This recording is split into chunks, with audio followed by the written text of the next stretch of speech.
पावसाळा सुरू झाला की गरमागरम चहा आणि त्यासोबत कुरकुरीत खुसखुशीत चटपटीत पदार्थ खाण्याची इच्छा प्रत्येकालाच होते. अशावेळी प्रत्येक घराघरात आवडीने बनवला जाणारा पदार्थ म्हणजे कोथिंबीर वडी. बाहेरून छान कुरकुरीत, आतून मऊ आणि कोथिंबीरीचा ताजा सुगंध असणारी वडी खायला मिळाली तर चहाची मज्जाच काही वेगळी असते. पण अनेकदा घरी कोथिंबीर वडी करताना ती तेलात सुटते, मऊ पडते, त्यामुळे कितीही मेहनत घेतली तरी हवी तशी चव आणि टेक्स्चर मिळत नाही. आज आपण बनवणार आहोत अशी एक पारंपरिक महाराष्ट्रीयन रेसिपी जी प्रत्येक घरी आवडीने खाल्ली जाते. बाहेरून खमंग, आतून मऊ आणि प्रत्येक घासात कोथिंबीरीचा ताजा सुगंध असलेली कोथिंबीर वडी. पण आजची ही वडी थोडी खास आहे, कारण आपण ती बेसन पीठ न वापरता भिजवलेल्या चणा डाळीचा वापर करून बनवणार आहोत.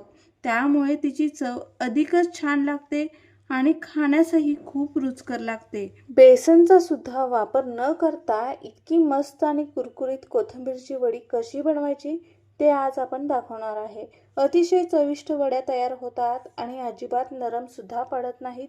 एकदा या वड्या बनवून ठेवल्या की आठवडाभर तुम्ही टिकवून ठेवू शकता. किती कुरकुरीत वड्या तयार झाल्या आहेत, हलक्या आणि आतून पोकळ सुद्धा बनलेल्या आहेत. चला तर मग लगेचच पाहूया कुरकुरीत खमंग अशी कोथिंबीर वडी कशी बनवायची. नमस्कार, मी ऋतुजाच रेसिपी मराठीमध्ये तुम्हा सर्वांचे पुन्हा एकदा खूप खूप स्वागत आहे. सर्वप्रथम आपण इथे भरपूर ताजी हिरवीगार कोथिंबीर स्वच्छ मिठाच्या पाण्याने धुवून घेतलेली आहे आणि कोरड्या कापडाने पुसून घेतलेली आहे. आता ही कोथिंबीर आपण बारीक चिरून घेणार आहोत. कोथिंबीर जितकी ताजी असेल तितकीच वडी अधिक सुगंधी आणि चविष्ट होते. आता ही कोथिंबीर आपण बारीक अशी चिरून घेतलेली आहे. खमंग आणि खुसखुशीत कोथिंबीरची वडी बनवण्यासाठी आपल्याला आज बेसनचा वापर न करता इथे चणा डाळ वापरायची आहे. आज मी इथे भिजवलेली चणा डाळ वापरून ही कोथिंबीर वडी बनवणार आहे. मी रात्रभर ही चणा डाळ भिजत घातलेली आहे. अगोदर 2 ते 3 पाण्याने स्वच्छ धुवून घेतलेली आहे आणि त्यानंतर ही भिजत घातलेली आहे. कोणतीही घरातील एखादी वाटी किंवा कपाचा वापर करून आपल्याला ही चणा डाळ भिजत घालायची आहे. 1 कप डाळ भिजत घालायची, मग ती भिजून दुप्पट होते, म्हणून 2 कपापेक्षा थोडी जास्त होते. कच्च्या डाळीचे प्रमाण म्हटला तर 1 कप घ्यायचे आहे आणि ती भिजून दुप्पट होते, म्हणजे भिजवलेल्या डाळीचे प्रमाण 2 कप एवढे आपल्याला घ्यायचे आहे. थोडीशी जास्त असेल तरी देखील चालेल. आता ही सर्व डाळ आपल्याला मिक्सरच्या भांड्यामध्ये घालायची आहे आणि त्यामध्ये अर्धी वाटी आपण पाणी वापरणार आहोत. वाटीच्या प्रमाणे अर्धी वाटी किंवा चमच्याच्या प्रमाणे 4 चमचे पाणी वापरायचे आहे. बारीकसर अशा पद्धतीने वाटून घेणार आहोत. बारीक पेस्ट करून घेतली आहे. आता वाटलेली ही डाळ एका भांड्यामध्ये काढून घेऊया. आता यामध्ये आपण अर्धी वाटी तांदळाचे पीठ घेतले आहे, 1 चमचा धने जिरे पावडर घेतले आहे, 1 चमचा गरम मसाला आणि त्यामध्ये आपण ओबडधोबड वाटलेली आलं, लसूण, मिरचीचे वाटण घालणार आहोत. त्याचबरोबर 2 चमचे कसुरी मेथी घेतलेली आहे. याने सुद्धा वडीची चव छान येते. पाव चमचा हिंग घेतला आहे, 1 चमचा ओवा थोडासा हातावर चुरून घालायचा म्हणजे स्वाद छान लागतो, 1 चमचा काश्मीरी लाल मिर्च पावडर, चवीनुसार मीठ, चिमूटभर यामध्ये आपण खाण्याचा सोडा वापरलेला आहे.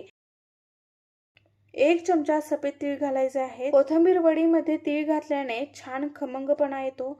छान अशी चटपटी कोथिंबीर वडी बनवतोय, त्यामुळे 4 चमचे चिंचेचे पाणी घातले आहे. तुम्ही अर्धा लिंबाचा रस सुद्धा वापरू शकता किंवा 1 चमचा आमचूर पावडर सुद्धा घालू शकता. आता यामध्ये आपण चिरून घेतलेली सर्व कोथिंबीर यामध्ये घालून घेणार आहोत. आता हे सगळं मिश्रण हाताने छान एकजीव करून घ्या.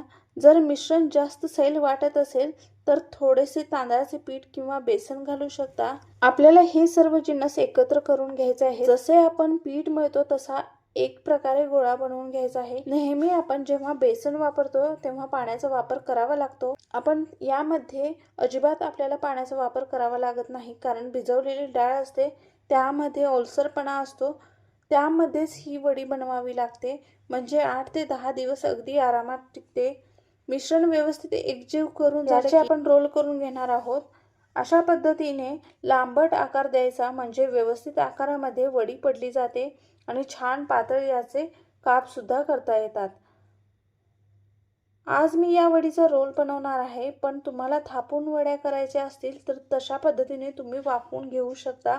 इथे बघू शकता मी रोल तयार करून घेतला आहे। आता हा रोल आपण चाळणीवर वाफवण्यासाठी ठेवणार आहोत। आता या पिठाचे सर्व अशा पद्धतीने मी रोल करून घेतलेले आहेत। अशाच पद्धतीने आणखीन 2 रोल छोटे रोल मी इथे करून घेणार आहे आणि अशा पद्धतीने आपण चाळणीवर ठेवून देणार आहोत। आता हे लगेच आपण वाफवून घेऊया। त्यासाठी पाणी मी इथे चांगलं उकळून घेतलं आहे आणि त्यामध्ये ही चाळण ठेवून झाकण लावून मध्यम आचेवर 7 ते 8 मिनिट या वड्या आपल्याला वाफवून घ्यायच्या आहेत। इथे 10 ते 12 मिनिटे झाली आहेत। आता झाकण उघडून बघूया, आपली वडी ही शिजली गेली आहे। लगेचच गॅस बंद करायचा आहे आणि वड्या आपल्या पूर्णपणे गार करून घ्यायच्या आहेत।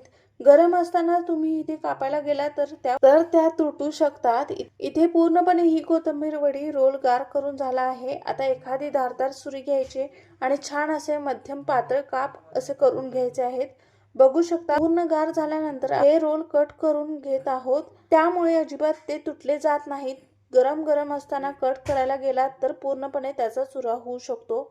हे बघा कोथिंबीर वडी मी तुम्हाला जवळून दाखवते, किती सुंदर छान तयार झाली आहे आणि अखंड अशी छान मस्त कापली गेली आहे, अजिबात चुरा झालेला नाही। आता लगेचच या वड्या आपण तळून घेऊया। कोथिंबीर वडी तळण्यासाठी तेल चांगलं मध्यम आचेवर गरम करून घ्यायचं आणि गॅसच्या मध्यम फ्लेमवर ठेवून वड्या यामध्ये एक एक करून सोडून घ्यायच्या आहेत।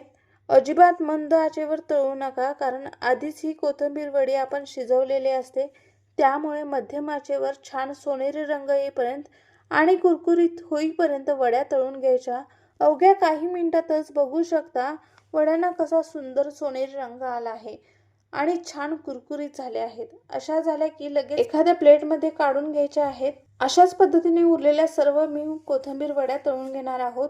इथे सर्व वड्या मी तळून घेतलेल्या आहेत। आता लगेचच सर्व करणार आहोत। हलक्या आचेवर भाजल्यास वडी बाहेरून कुरकुरीत आणि आतून मऊ राहते। तर मंडळी, गरमागरम खमंग आणि सुगंधी भिजवलेल्या चणा डाळीपासून कोथिंबीर वडी आता आपण सर्व करण्यासाठी तयार आहे। जर आजची ही रेसिपी तुम्हाला मनापासून आवडली असेल तर व्हिडिओला एक लाईक नक्की करा, तुमच्या मित्रमैत्रिणींसोबत शेअर करा आणि आपल्या चॅनलला सबस्क्राईब करून बेल आयकॉन दाबायला विसरू नका। पुन्हा भेटूया एका नवीन रेसिपी सोबत। तोपर्यंत धन्यवाद मैत्रिणींनो।